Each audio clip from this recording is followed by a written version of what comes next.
Wonder, awe, amazement. One might be forgiven if these experiences of human existence haven't been at the forefront of your view lately. If you get your news if you get news, you will note that our particularly tense societal moment of the last several years has only gotten more tense in recent weeks and months. The struggles and stresses are felt at every level, too, from high-up existential questions about how much we value one another's humanity, down to the very immediate emergencies of cities burning in wildfires and others freezing in record-cold temperatures and unusual winter storms. One might be forgiven if it's hard to see past the tragedy that we contain. On Christmas Eve this year, we highlighted this quote about wonder being a practice of liberation. I've not seen a definitive author given credit for it, but it seems to have been shared from the Black Liturgy's accounts on social media.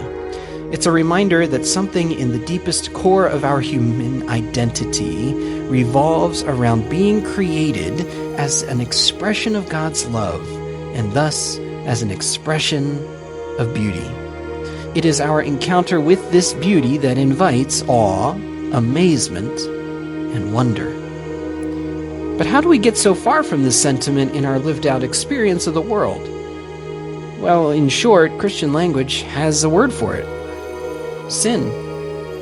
Jesus comes not just to offer us forgiveness for our personal failings to be morally superior individuals, but to offer redemption and reconciliation for our corporate and systemic shortcomings in seeing the awe and beauty in ourselves and in others. Jesus says, I have come that you might have life and have it to the fullest. Not like all of those others that come to seek and to kill, to destroy, to steal. What are the two greatest commands? Love God. Stay in the experience of God's love, that is. And then love your neighbor as you love yourself. When we lose a sense of wonder because we are not grounded in beauty, I think we also start to find it difficult to love ourselves. And then that makes it exponentially more difficult to love others. And the concentric circles of cause and effect radiate outward from there until we find a great mess indeed. The full quote from Black Liturgies isn't shared quite as often as the lines from above. But the beginning says, it can feel foolish to pause and marvel at the stars when the world is burning, or to find the world beautiful when you've known it to betray you. The battles of our time, I believe, cannot be rightly resolved with our anger, even righteous anger. I believe the next wave of resistance is rooted in being firmly grounded in the beauty and love that we have been created with and in. Marveling, yes, at a high level while observing the cosmos, and in the immediate beauty looking back at us in the mirror each morning as well. I believe it starts here.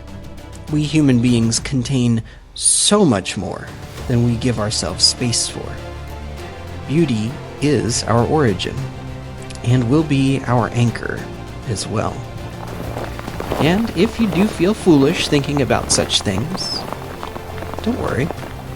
People have been fools for much, much lower causes.